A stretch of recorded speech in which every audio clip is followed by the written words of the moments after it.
Watching H2O right after Curse is like going from a gas station bathroom to one in a Hilton. Sure, it might still have some dookie in there, but at least the lighting is better. And it's got LL Cool J. The Curse of Michael Myers had runes, conspiracies, and a cult.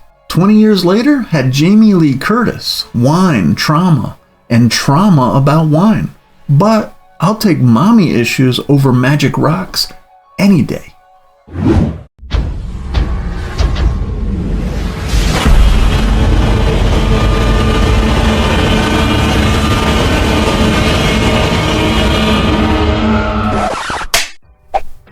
What the fuck is up, internet? Welcome to the channel and thank you for checking out this episode of The Reviewer.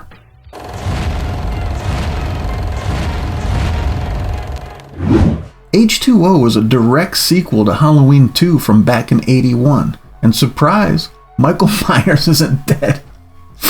He kills a retired nurse to find paperwork on Laurie Strode because even homicidal maniacs have to do paperwork. Ugh! This sucks! Laurie is going by Carrie Tate now, and she runs a fancy boarding school in California. She's trying to run from her trauma and hide her drinking problem. Thanks. Her teenage son John just wants a normal life, but his mom won't even let him go on a field trip, just in case she has to protect him if her undead stabby happy brother pops in for a visit.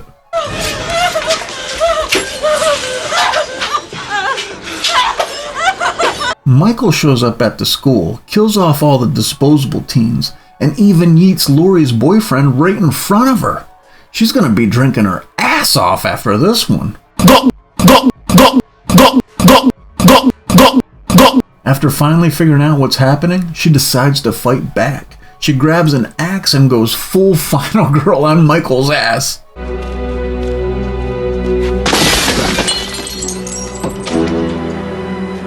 Everyone thinks Michael is dead, but Laurie knows better. She steals a van with his body in it, crashes into the woods, and then beheads him in a very dramatic moment.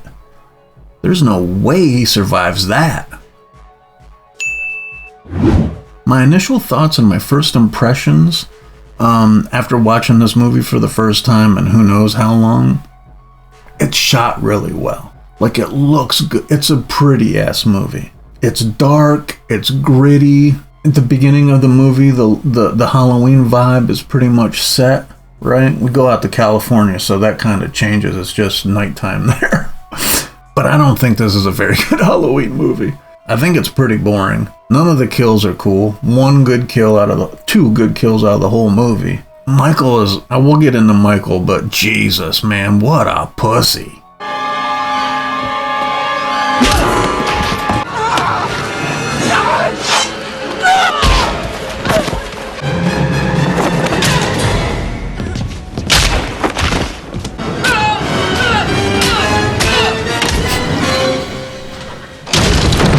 My expectations were pretty high because this is one of the, after maybe 4, this is like the first of the movies that has been kind of praised, you know what I mean? 5, 6, people kind of shit on those, including me. People kind of gas up this one. And so I thought it was going to be good. And like I said, it looks good. But man, I was kind of let down. The beginning, I had high hopes even from the very beginning. I was like, oh, this is going to be kind of sick. Until we see the neighbor kids' deaths. And then I'm like, what the fuck? First scene, we're in some, some random place near Haddonfield where the nurse is living now. The Halloween vibe is there. There's a little suspense going on. You're like, wait, is Michael in the house? What's going on? You know what I mean? The kind of like classic vibe. But then the nurse fucking gives him a run for his money. Her death is the only one you get in that first scene, and it's just a neck slit. Like, what? I mean, he kills 2 other people, but it's off screen. Like, I would have loved to have seen how that fucking kid got the ice skate in the face. You see? Your stupid mind. Jimmy! Stupid. The story and the plot, and this is kind of where I'm like, wait, what? Like, from the get-go. So Michael just appears after 20 years. We don't have any backstory. We don't know where the fuck he's been this whole time. He shows up at the nurse's house. I don't know, who knows how he figured out where she lived and why she would have any information. She has all the Michael Myers memorabilia on the wall. Like, why would she have that? And then how would she know where Laurie was? There's a news clipping that says she died in a car crash. Where would she have more information on what happened? They don't go into any of that. So you're kind of just like, from the get-go, you're kind of confused, which is not where you want to be when you're watching a slasher flick. From there, there's some other stuff, like, it kind of goes into Michael's character, but, like, how he gets to California. He steals those neighbor kid's car and then drives it literally until the wheels fall off. He's in a rest stop. I mean, he just steals another car. I mean, I kind of get why. But I mean, when writing this, why did they include the kid? They could have just had a guy. Like, that truck doesn't look like something that would be driven by a woman and her kid. I thought when I first saw that truck that it was going to be the old drunk from part 4, I think. Reverend Jackson Resayer of Dumont County. Pleased to make your acquaintance. I thought that's who we were getting. And then we just get this woman and her kid. And Michael just, like, dips out. Steals her keys and dips out. That's crazy. But from there, like, everything else is kind of believable in a way. I mean, we'll get to Michael here soon. As far as, like, where the plot kind of goes fucking haywire in my mind. Like, you get your regular setup. People are stuck in a spot. Michael goes on a little killing spree. And then we're back with Laurie versus Michael, which is just classic. I think they tried to copy the original Halloween in some ways, and it just didn't land. Guys, it's Frankenstein. Characters and acting. First off, Jamie Lee Curtis. Her Laurie Strode is the star of this movie, and she kills it. Like, she is the most believable character in the whole shit. Maybe her and her kid. Even though every time she said John, in my mind, I'm thinking of Linda Hamilton in Terminator 2 saying John. Every time she called this kid John, that's where my mind went. They couldn't have picked a better name for him. I don't know. Maybe it's just, it's not their fault that John is synonymous with John from Terminator 2. But man, that's instantly where my head went. John, it was stupid of you to go there. God damn it. But she kills it. Like, Jamie Lee Curtis kills it in this movie. Yeah, she plays being a neurotic, paranoid drunk perfectly. And then when it comes time to being a badass, she just, like, flips this fucking switch, grabs an axe, and goes looking for the motherfucker. It's crazy. Her kid is just typical. I mean, nothing really stands out about him. All the other kids, like, I guess the one cool thing they did was shoplift the liquor. The other dude and his girlfriend, I mean, they're whatever. The only other character I was interested in, well, we'll get to LL Cool J in a second. But as far as, like, the teenagers go, is the girlfriend, like Michelle Williams, Jesus. And I'm only interested in her because I had a huge crush on her back in the day, rest in peace. And then we get to LL Cool J, whose character is pretty great. Like, the fact that he's just a security guard on the phone reading his fucking dirty stories to his girl is hilarious. I think that's funny as fuck. That's a little of the comedy relief you need in some of these movies. But it didn't help it enough, honestly.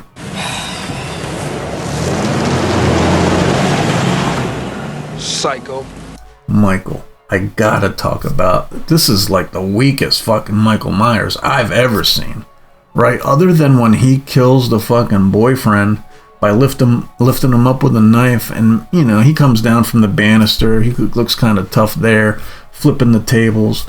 Dude, the nurse gave him a run for his money. He barely killed her. And like I said, the rest stop thing, I mean, they could have had a sick ass fucking stalking story there with some random dude. Instead, you just get like this kind of like a letdown. I mean, you don't really want him to see Michael killing a kid. They should have just wrote that scene better. It would have been way cooler if he got to kill somebody there. It's fucked up to say, but it's a fucking Halloween movie. And then he just like, he lets LL Cool J slide? Like, why didn't he kill LL Cool J at the fucking gate when he snuck in? Just kind of peekabooed him a couple times in the fucking the guardhouse, and that was just goofy. Yeah, then Michelle Williams beats his head with a brick. Jamie Lee Curtis made light work of him. I mean, Jesus, pathetic. He didn't look good. I think he was too skinny or something. The mask was kind of goofy looking. I mean, the Michael Myers in this movie, and this is what I say, all you need is good atmosphere, a badass Michael Myers, and good kills. That's all you need. You don't need this fucking elaborate story. And they just make Michael look fucking bad in this movie. Like, he doesn't. He comes back to life a couple of times, like after she drops his ass off the banister. And then he's just chilling until the cops show up. That's crazy, because he comes right back to life in the fucking van. He comes right back to life after she hits him with the van. Like, I don't know. I mean, I just did not like the Michael in this movie. And that just took it down for me.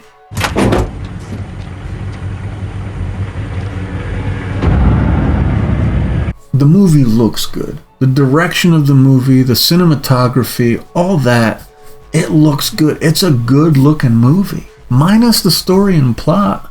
I mean, I really can't complain about how it looks. I think it looks like phenomenal. It's definitely the best looking Halloween movie up to this point.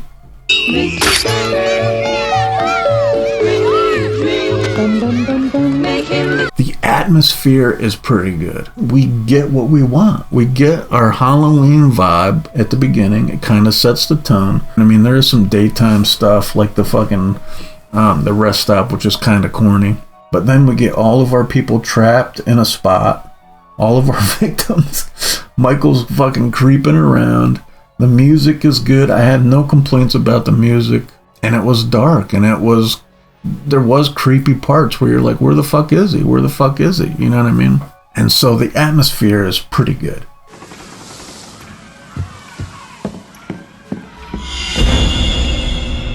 The kills are so goddamn weak, dude.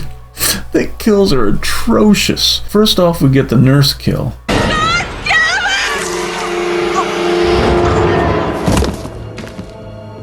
After we just find the bodies of the neighbor kids.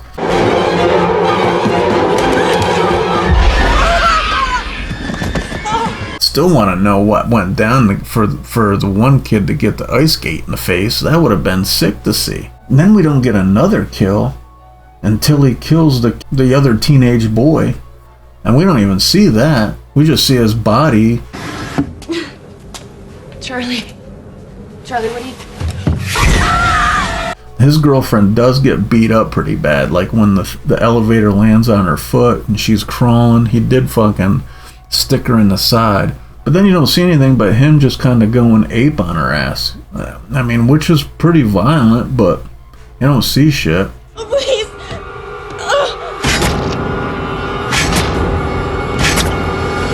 And then what? He kills the boyfriend. And that kill was pretty good.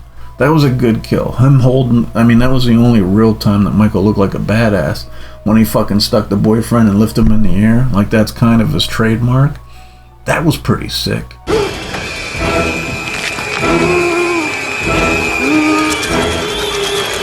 Then the only other cool kill is when Jamie fucking lops off his head at the end.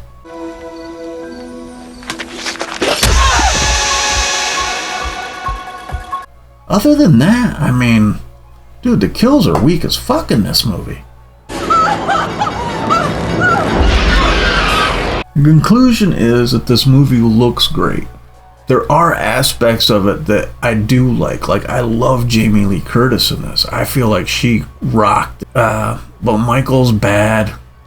The kills are bad. But the atmosphere, the acting is pretty good. The music is really good. But two of those fucking main ingredients are just lacking. The kills and Michael. I don't know. It just seems like it's hard for them to kind of nail it. when it's just so goddamn simple. I don't think it's a great Halloween movie. Because of the way it looks, I would probably put it wherever I put 4, which is probably 6 or 7. I would say this is like a 5 as far as a Halloween movie goes. I mean, I would put 1, 2, 4, maybe 5 even. Would I put 5 over this?